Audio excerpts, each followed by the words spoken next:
This is the WGNS Action Line, talking with Rutherford County newsmakers about what matters most to you. Now, your host, Bart Walker. Hey, good morning to you. Welcome in. Beautiful morning out there today, and a great morning to talk about doing something outside. We're going to have some master gardeners with us from the Rutherford County Master Gardeners Organization. Beth Binkley is one of the young folks with us today. Beth, good morning to you. Good morning, Bart. Great to have you with us. A lot of people are interested in gardens this time of year. Oh, definitely. And I have with me Sarah Wade, also a master gardener. We're talking about fall gardening now because we're getting at the end of course, summer. Mm-hmm. And we were just talking out in the lobby. That's our favorite thing. Yes. Fall gardening is my favorite. What makes it so special? It's easier. Oh, okay. I've decided I'm not a good summer gardener. I forget to water. It gets too hot. You know, we all love tomatoes and those things. But to me, the fall garden just works. You plant it once. You don't have to think about it much because the temperatures are cooler. It rains more. And then you have a harvest. Yeah. I just love it.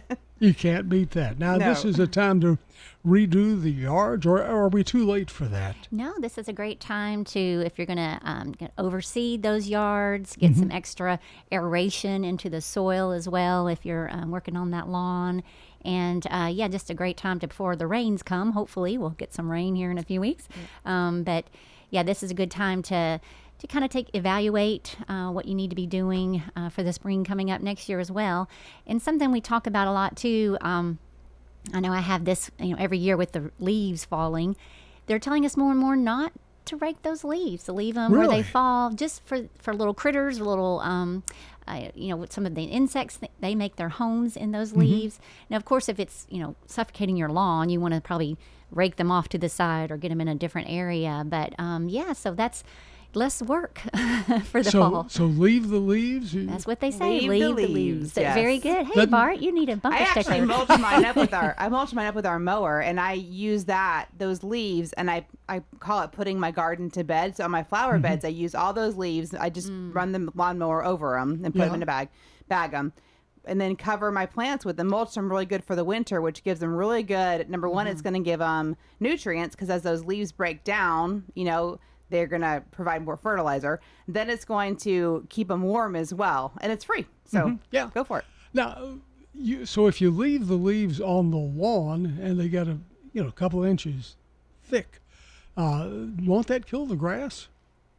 Well, I mean, you probably don't want to keep them a couple inches thick on your yard. Okay. And obviously, depending on where you live, some people have HOAs where they don't allow that. Okay. So you have to kind of go with what you have. If you live out in the country, you can leave them on the yard and let it be fertilized. But if your HOA is going to get mad at you, then don't do that. Yes. But put them in the flower beds and use it as free mulch and padding for the winter. Now, with your gardens and what have you, what about the composting?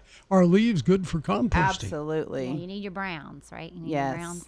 And grass clippings as well, and in some food scraps. I've still got my little compost circular little tumbler, back there that, again, this time of year you're adding things all year round. Those leaves are great to go into there as well. Now, compost, a lot of people don't do that. Tell us the benefits of it, and this is not something you just start right now. You do it all the time, don't you? Right, ongoing process. You can start at any time. So many good things about composting, of course. Probably number one, you're putting less in the landfill if you're composting what you have in your house, and then also it's just good for your soil to have those extra nutrients, and you're not having to go out and buy those things, so you're saving money. So just a lot of different reasons to compost. Now, some people say, well, the smell. Well, again, the tumbler helps with that. I've got it kind of sitting back away from everything that you can't really smell it. I've really never smelled my compost pile, but so that may be a attraction for some people that they do not want to do it. But it really just depends on, if you've got a big enough space to make a compost pile. It's a good idea, no matter what you do. Yes. We have a text from a listener who's asking, since you have one of these composting circular drums, is that better than the composting pile? And really, what is the difference as far as ease of doing the job? For me, it's really the mixing process. You can do the piles. You do have to mix those piles with the with a pitchfork or something and get out there. And I guess I'm on the on the less aggressive side. I just get out there and roll it a couple of times. Yeah. So, but again, that might not always work for everyone.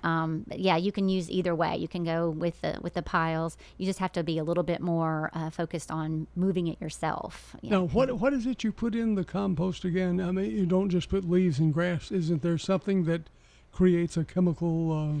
It's really the heat within those compounds. You can put in food scraps. No meat. No meat, right? No yes, meat, yes, okay. very good. And back when we had some bunnies, we would put some bunny manure in there as well. And all around Chicken manure if you're chicken chickens. manures, yeah. So all of that together will, of course, break down in itself because of the heat that's Right, produced. What if you have a pet like dogs, cats? Is that manure? They say No. no dog or cat manure. Okay. And I'm sure there's a chemical reason And for there's that. a reason why, but I forget why. But yeah, we'll just say no on that. Yes. Only your Chicken, bunnies- rabbit, goat, all those are safe. Yes. Okay. So don't do that, but bunny manure. Bunny, chickens. if All you have that's going to that. help heat it I'm up. trying to think. I see bunnies, but I don't know. Well, if you better raise pet bunnies, bunny. and yeah, we had some bunnies. My husband had them as a child, so he's like, let's do it again for the boys. So we did that, and you would be surprised how much manure They create a lot for you. So yes, that was no problem to get as much as you wanted. So what do you leave it in there, you churn it, and then what do you put it on, the fresh garden or on the garden you're closing out? Either one. Yeah. Either one. A lot of Okay. people who do it right before they plant. Is it pretty a manure? Because it's sat for a while, so you want to let it sit for a while. Otherwise, it is too hot and it will burn your plants. But if you start now and you're not going to put it on your garden until spring, you'll be fine. But you also can put it on right when you plant. You can put it on now to let it seep into the soil. There really is no rules. I think a lot of times we want to do it right, and so we don't do it at all. And the reality is just get started. You can't really ruin it. It's nature, Yes, Don't overthink it too much. Right, because it happens naturally, right? Well, if you look at a forest, I learned this years ago. If you go walking in a forest, all those leaves have fallen to the ground. They're all breaking down. When trees fall down and they rot, those are providing fertilizer for the next trees. In fact, if you were to go in and clear out any downed tree, you would kill that forest from within because it needs all those breaking down nutrients. So this happens in nature all the time. You're just making it work in your yard as well. Very definitely. So get those going and then keep them going year round. Year round. Okay. For people who are closing out their garden, putting it to bed for the year, what should they be doing?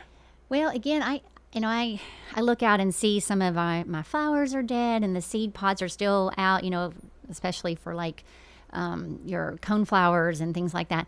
But they say leave all that. I know it's tempting to want to clear it out, but birds love that. Okay. So we need to provide some food for them over winter. So as tempting as it is to sometimes get out there and just start ripping and cleaning and, get it all, just leave as much as you can. Think about birds and other wildlife. Well, I did get rid of some of my, vines and things that have been dying, and I've got a few of my tomatoes still coming in, but they're almost at the end of. So you do want to, get rid of those, get those out. Some of those can go in the compost as well. So I just, it's a good time to start cleaning up and freshening up and getting ready for the winterization of things. And this is also, like Sarah said, a good time to plant those cool weather crops.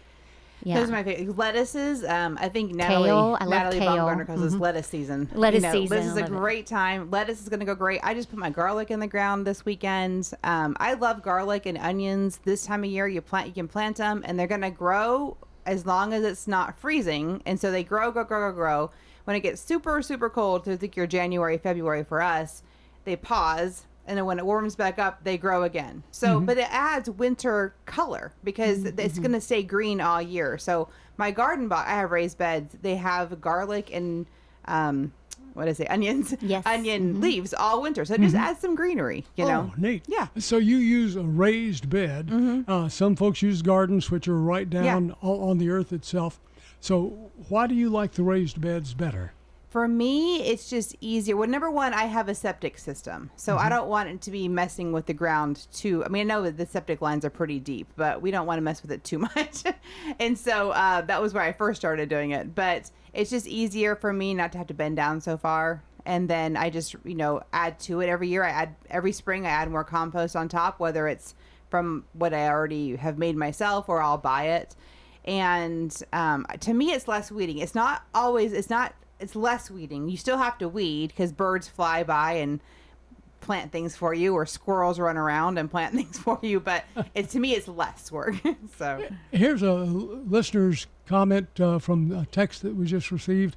And they say that they tried starting a garden last year, but there were rocks and things that were in the yard that just made it not as much fun as they remembered other places.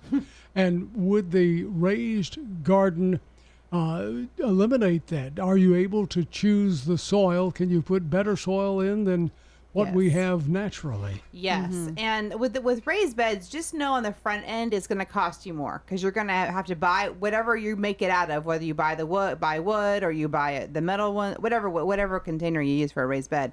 You're going to have to fill that with soil. And you do want to use a good soil. You don't want to pull that out from your yard. Our soil here is not the greatest naturally. So you're going to have to buy soil. So it's a lot on the front end.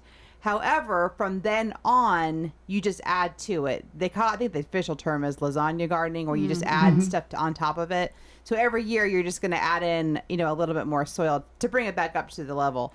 So would you be like a lasagna? I remember we tried the lasagna garden several years ago, and I think we put down newspaper and then more dirt and newspaper and got cardboard, all those things. Yeah. At tireworld.us. WGNS Murfreesboro. W2 Weird News Radio, WGNS 100.5, 101.9, 1450. Online and on your phone at WGNSradio.com.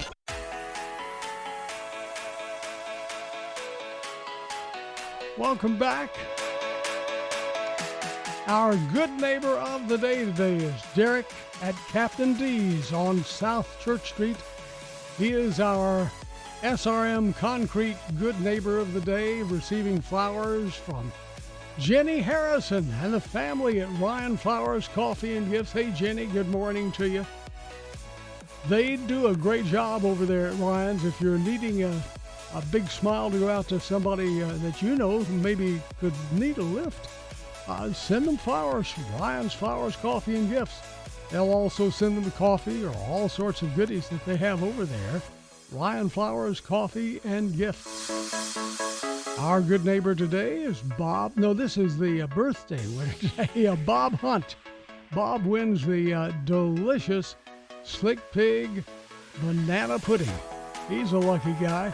Happy birthday to you, Bob. Welcome back, and today as our guest, we're focusing on gardening. The master gardeners are with us, Beth Binkley and Sarah Wade. And we have plenty of questions, so if you have something that you're wanting to know about, you can text your question also to 893-1450. That's 893-1450. Here's an interesting thing. It says, is there anything we can do about sticky hackberry tree leaves and the white aphids that float off the trees? Oh my goodness, I wish there was. They're all over we have hackberries, and we are cutting the trees down this week. We were just done with it. It's all over the paint. No, that's really all you can do is cut them down. It's this is their time to fly out and reproduce and do what they do. It's a short season, luckily, but it is super annoying. We park in the front yard. It's so annoying. We had a little text in our little cul-de-sac yesterday. He's like, "What are these white things?" I'm like, okay, they're aphids. Let's just moving on. They're gonna leave us pretty soon, hopefully. Just so leave Mother Nature alone. Just be annoyed for a little while.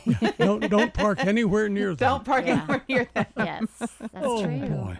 That's so true. So now you were mentioning right at the end there that we need to look at cleaning up and doing some organizing, I guess, putting things away for the winter. Yes, and I think it's a great time to, even sharpen your tools and clean those tools. They tend to get a little bit, they're like mine, little dirt on there. So just taking a little extra care to spray those off, wipe them off, and get them in good condition before you set them out or set them back in the in the she shed or wherever you Yeah. have them for the winter, and then you're ready to go the next year. I know it's a good time also, for mowers and things if you're wanting to sharpen those blades and get them all cleaned up. It's just a nice thing to do, and when you come springtime, you'll thank your past self. I'm always saying that to my boys. I'm like, think about your future self and how they'll thank you. Oh, I like that. So yeah, so it's a good thing to do. Here's a different question for you. Can you save a bonsai tree if it's half brown? Oh, okay. We do have a bonsai expert in our group, but it is not me. Yes. Yeah, I really, they haven't been my best friend either. But yeah, I would imagine, I don't know, there's probably something you can do to bring it back. And I usually say with the plant, at least, I don't know if bonsai is the same way, but, I'll trim off the brown, try to get rid of as much dead material as you can. And so there's a little bit more chance that it'll feed those nutrients into what's already healthy. And I'm sure there's fertilizers, especially for bonsai, and just taking a little extra care towards anything that, that's a house plant, that's a garden plant, that's anything. You just want to pay attention. Sometimes there's something you can do, and just simply sometimes there's not. And that's when you throw it in the compost or you get it out of there. Yeah. So you said there's a person at the Master Gardeners who knows about bonsais. Would they be at the farmer's market? Ooh. Probably. I mean, I really don't Chris- know when he's there. If it's But I do know he loves bonsais. Okay, so it's a particular, Sarah Justin's knows. dad. Oh, Justin's Yeah, dad. That's Justin's right. So dad. that's our It's who? our coordinator's father, Oh, John yes. Stefanski. Yeah. Yeah, so he's a Okay. bonsai. We just put him out there. Sorry, Yeah, John. sorry, John. We called you out. But yeah, that's what's great about Master Garden. There's somebody in there usually if you want That to, knows something. and we have a little, group chat that like put it out there and help me, and somebody will respond for sure. So Well, they yes. could call the ag center and talk Yeah. to Justin and say, when is your dad Yeah, there coming? you go. There you We have go. a bond. Is Justin listening to this? Because he just got really mad at Yeah. Beth and Sarah. I know a guy. He'll say, I know a guy. But I guess bonsais are small enough that they could bring it over and That's say, true. this is a precious little Yeah. memory yes, with this. Yes, and I mean that is a whole culture. I'll tell you, the whole Yeah. bonsai culture. They have shows and clubs, and it is a really neat thing to get into if you're into that. So Yeah, they are awesome. I just don't know anything about them. Here's another person who's saying, I want to add some color to my home, to my lawn. With the fall coming in, winter around the corner, things turn sort of dark. And I love colorful plants, flowers. What is a good plant or flower to plant here as we just moved here from out of state? Well, welcome to Tennessee, first of all. yes, Fall plants, I mean, things are starting to die out. You're not going to have as much color as you do in the spring and the summer. However, asters are a wonderful fall, and they're a native here. I just noticed this morning, I have some white ones that are in bloom. I have some purple ones, and I'm sorry, I don't know the exact variety, but pretty much any aster is going to grow really well here. I've never had a problem with them, I should say, but there are certain ones that are natives. They flower through the winter, or not through the winter, but through the fall. What else flowers? yeah. I'm trying to think about my yard really right now. isn't a It's whole getting lot, yeah. right. I mean, my of course, I still have. Well, that's kind of late. I still have some zinnias going and some. I guess some of the lavender is still blooming. Lavender, yeah. So it's really just that time of year. It's going to start all turning. Your leaves, your maple leaves will turn a beautiful color. Yes. So Yes, that's one they thing. are. So you can rely on that. And ginkgo trees, you have those beautiful yellow. So it's just, it's a time to kind of, of course, mums are out in full force right now. If you have Yeah. those, that would bring some color to your yard. Just kind of working with what's out there already. And it has been so warm. A lot of the, I've still got my coleus and different things outside, and all my houseplants are still outside. So until that first frost, you can, leave a lot of those even annuals and houseplants outside to maybe bring some color to your porch. And you just kind of have to work with what you got, I guess, it's more than anything.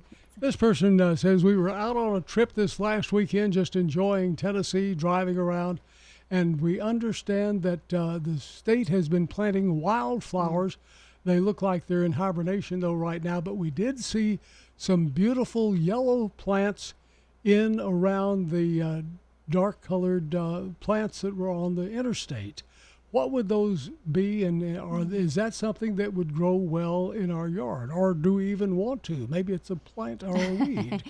Maybe talking about goldenrod, maybe? You Well, there think is goldenrod, but I was the daisies. They look like they're also in bloom, but I forget which variety they are. Okay. Almost like a little A winter called a- type daisy? Is Well, that they're really in bloom right now. I've seen them, but I don't know which variety they are. Everything is about variety. I've Yeah. I've Right, learned right. being a You can master say- gardener, just figuring out which variety it is. and kind of the Latin name. Yeah, I mean, you kind of Yeah, have to know the Latin name, which specific. I'm not good at, but there are things that are in bloom. It shouldn't be hard to identify it nowadays on our phones. You can just take a picture of it, and really any search engine will pop up a picture. You can do an identification, anything. So Yeah. it really makes Yeah. it easier. Although we can't think of it off the top of our head, so I apologize to that person that But I texted love that in. that TDOT, Tennessee Department of Transportation, they are being a little bit more, I mean, I think in Yes. other areas too, just a little more, I guess, aware of planting natives and planting some, beautification plants Sure. along the highways and byways. They've been doing that for years, but I think I've seen it more. And then, of course, our Murfreesboro government has a huge section out at Barfield Park that's Yeah, all they've really natives stepped and it up. everything. Yes, so it's just great to see, and when you see things like that, it's great to let your representative or let people know that work for those departments that you like that, because that's what they're doing it for, to see what the public will react. And if you encourage that, I think they would do it more. So Yeah. it's just a good thing to recognize and to to respond and encourage. And we see green spaces all around the city of Murfreesboro, and that's the I guess, what is it, a horticultural group? They have a name, I'm sure. Yes, I think it is through their Parks and Rec. Yeah, I think department. Andra, one of our master gardeners, works a lot with them too. So she's Okay. really a big native expert for sure. Yes, and just encouraging that and just being more aware. It just takes, just that awareness and making sure that we're being intentional, I guess, with our planting. Because a lot of times, remember kudzu? Oh my Oh, goodness, that was not Yes. a good No. plan. Someone said, let's bring that. So we just need to, maybe research and make sure we're bringing in the right plants too when we're going to go out and try to, repopulate what's been torn out with asphalt and things like that. We want to make sure we're coming in with the right stuff. And let me okay, sorry. Yeah, let go me just ahead. say this too, is that I've really tried to put more native plants into our yard. And this spring spring and summer when I was cleaning up, I saw so many critters, and I started making like a group on my phone of all these random insects that I had never seen before. It were somewhat terrifying, but they were all native things coming back to the environment. They've basically been run out. So you're talking your birds, your all your little critters, your insects. They have a place, and so when you bring the native plants back, they come back, and that creates this wonderful ecosystem. What our world used to be, and so that's what we're trying to. So anytime you can try to bring anything back. I know I have a friend who's really into birds, and she's done so many native plants and feeding them, and now she has so many birds that you're like, well, I didn't even know that was here, And so they will find you once you create that ecosystem. That's really important to learn how to do that, and master gardeners are, again, a good way to learn, and they will start taking applications this Yeah, month. yes. I would yes, think this yes, month, yes. I started to say in October, but Yeah, this Here we is are. It's October. We're I did here. that too. our phone number, 615-893-1450. Talk or text, whichever turns you on. Another person says, my yard is relatively new. We just moved into this lot, and it's a new subdivision. We don't have any trees. I want to start with something that will do well and not be a problem. What should that be, and is this a good time to plant them? Yeah, we were just talking about this is the time to plant those trees. They have time to establish the roots before it gets really cold. I love a magnolia. Welcome to the South. I love a yard that has a magnolia. Those are going to grow really big, so you got to make sure you got space, depending on the variety. When you Again, say you can really have- big, how far away from the house? Right. It depends. If you get a little gem or somebody, and there's some that are dwarfs, but if you get the regular size magnolia, you probably want it to be a good 20, 30 Yeah, feet at from your least. house, because it'll get big. I love a red bud because these are the first ones you see Oh, yeah. in the fall. Crepe myrtles do well here. what other trees do you like, Sarah? Oh goodness. Yeah, I'm of course tulip poplars are popular, is yeah. our state tree. There are so many that do well, and it really, a lot of it comes down to your spacing. How much space do you have? If you're wanting to create, Is sort there a of- lot of sun? Is there a lot Right. of shade? Is there? There's just so many factors that go into that. But I promise you, there is something that will work. And more importantly, I think to have variety. You know Yeah. how you see a lot of people that just use the same tree, boom, boom, boom, boom, and I'll say the dreaded word, Bradford pear. You know, something like no. that. Plant those. We're not going to recommend We're Bradford not going pears. to not going to recommend those at all. But you know, and that's the only tree they have in their neighborhood, or the only tree they have in their. So again, variety is the spice of life, right? And the spice of your yard. So just try to vary those, and again, we encourage the native trees. If some, they're going to grow better here in Middle Tennessee. So check that out from your local nurseries, or we're actually going on a field trip to a place that just has native trees and bushes. It's in Fairview, Tennessee. But just check out any of your favorite places to go, nurseries, and ask for those natives. Now, there might be one person listening who's thinking, what's wrong with Bradford pears? Our neighbors have them. We don't have them, but they do. Yeah. But I hear a lot of people always saying, don't put up a Bradford pear. And I just. They're a very personally- weak tree. Yeah, weak trees. So with our they grow little fast. our spring storms, they're gonna fall over. They're gonna split. When they bloom, they are pretty. When they first bloom, and those white blooms, they're so pretty, but they stink. They don't smell good. Then they leave the flowers fall off everywhere. They're just a pain. There's better options. Yeah. We'll just Yeah, say it they're like better- that. there you go. There's better There's options. better options out there. So There you go. that's very diplomatic, right? Yeah. Just look around. Now, can you get, obviously we want to plant trees that are native of Tennessee, that do well here. I understand, do they still have trees at the farmer's market? Do some of the farmers bring in trees, plants, what have you? There are a few, yes, that sell trees and plants at the farmer's market. So yes, that's a good place to start and to look and see what they have. And of course, we are just down the road from the nursery capital of the Southeast, right? Yes, in right, Glenville. So Glenville, that's a great place to go as well. Maybe a little bit more variety. I understand there's even a sod farm in Eagleville. Okay, very nice. Very nice. And I've went for years trying to make my grass grow, Okay. and it never did. So one day I got wise and called and put down sod. The next day I had a yard. Nice. That's amazing. That sounds wonderful. To go out in your bare feet, Bart, and start walking on that. That's what I would do. Just it begs for that, doesn't it? You can go out there and It walk. is worth the investment because I guarantee you, in my case, I was paying ultimately more and not getting anything That's except it. mess. So just start with a clean slate, right? Yeah. You just got Just- all those weeds out of there, everything, and just start with that. That's it. and Yeah. have instant yard. Perfect. Good for you. Good So for you. is this a good time of year to put in grass, sod, or whatever you're putting in? We really, you think about November, December, you think they're cold months. But if you think about it, if you've lived here any amount of time, we really don't get cold till January, February. That's our really cold months. So, and even though we're going to have a frost, probably mid-October is typical, is to have our first frost. Just because you've had that frost, it still stays pretty warm. The ground isn't frozen. Right.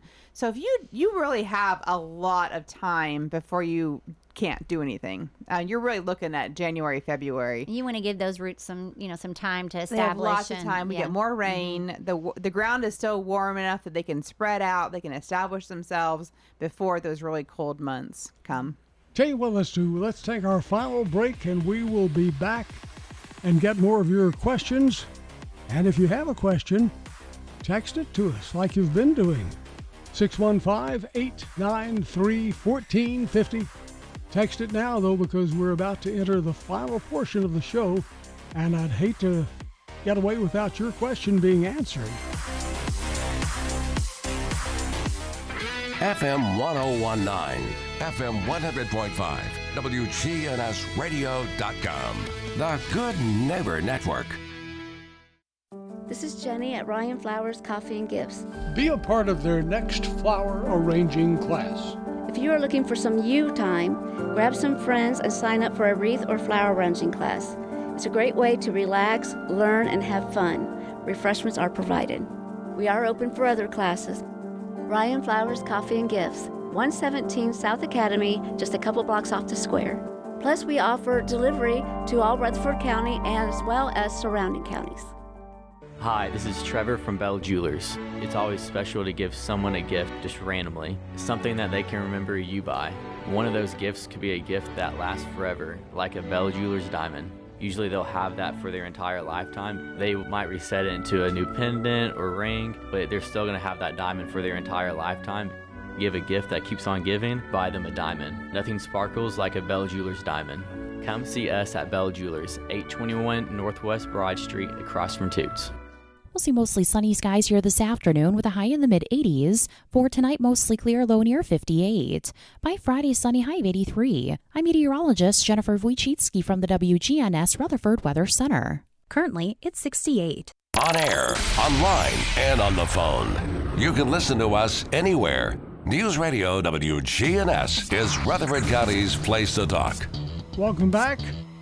Our final segment, and our master gardeners are with us this morning. Don't you dare let them go away without answering your questions. We won't have your answer, though, unless you send us the question. You can do that now. 615-893-1450. Beth Binkley is with us, along with Sarah Wade, both master gardeners. And will both of you be at the Lane Agri Park tomorrow's a big day, isn't it? That's right. Tomorrow, the big day. I'm 7 not there in the tomorrow. morning. I'm not there. There will be There's representatives lots of there. us. Trust me, there's lots of us. Over 100 of us. So there'll be someone there manning the tables, answering your questions. And if you're interested in becoming a master gardener, they'll have all that information as well. Okay. So tell us, what does it take to be a master gardener? What do you go through? All right. There's an application, and that's your first step. And then you'll be notified that you're in the intern class, basically.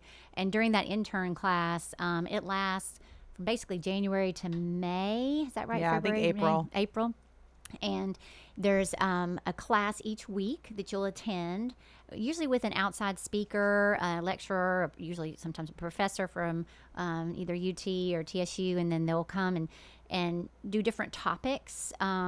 It's been a few years since I went through. I know that time was at night when I went through. I'm not sure if they're going to have it during the day or at night this time around. I think it was a day. I think it's still a day class, but I don't know I haven't heard for so that sure may for limit next year. some people, but and then you are expected to attend some different association meetings if you'd like to, and be part of some of the projects around. You are asked to volunteer, which means get out your gloves. You're going to be weeding a little bit, everybody. Okay, that's what it means. So, So and you'll be doing radio shows too.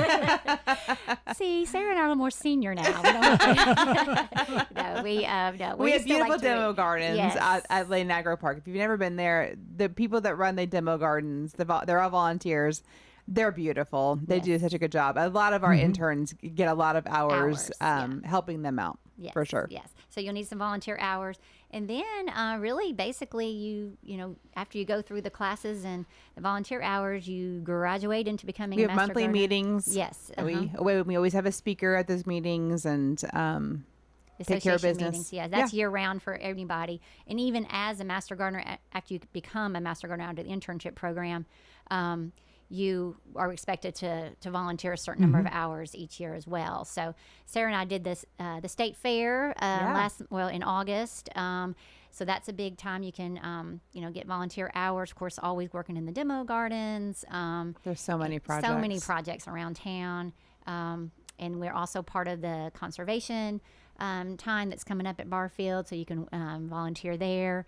So just lots of opportunities to get out in the community. That's really what master gardening is supposed to be more about than anything, is education towards the public. So it's really the front line for the UT Extension office. They send us out to do the education part. They'll answer questions as well, but we're supposed to be kind of the front line. That's great. And so sign up now. This is the month. This is the month. Yes. Call the Lane Agri Park and say, put me down. What do I need to do? They'll be happy Give me to the do application. it. Yes, they'll send you the application via email. Here's an email or text from a listener, and they're saying that they've had some problems with grass. They've had some problems with trees and things of that sort. Should I do a soil test, or is this time of the year the the time to do a soil test?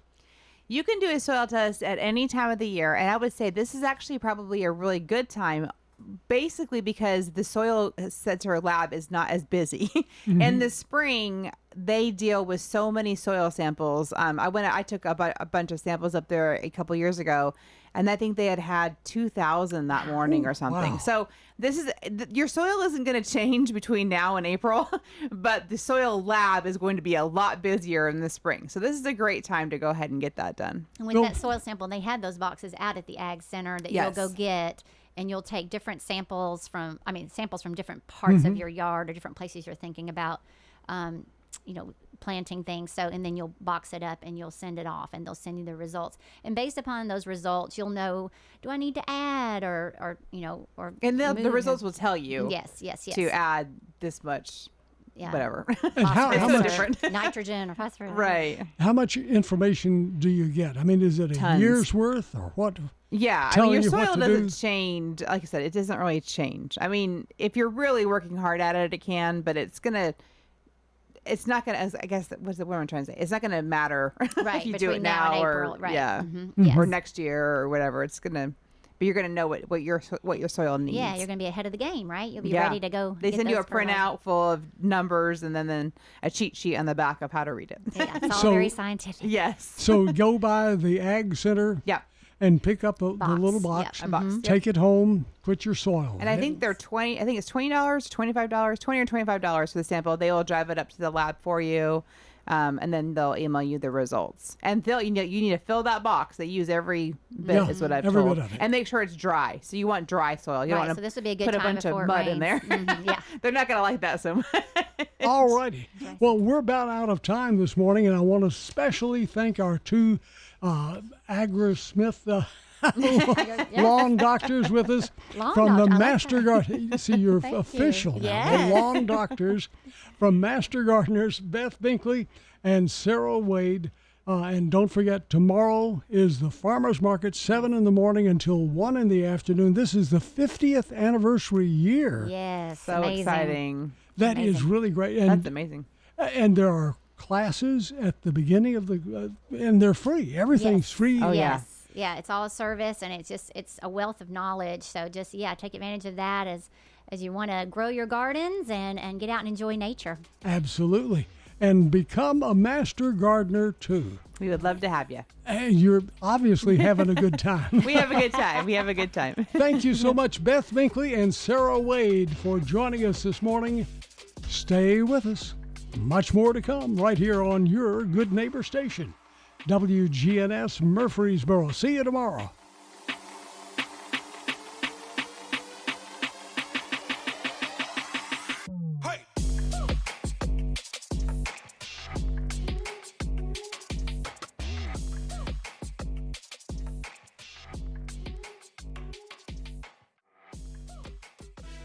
Now, an update from the WGNSradio.com News Center.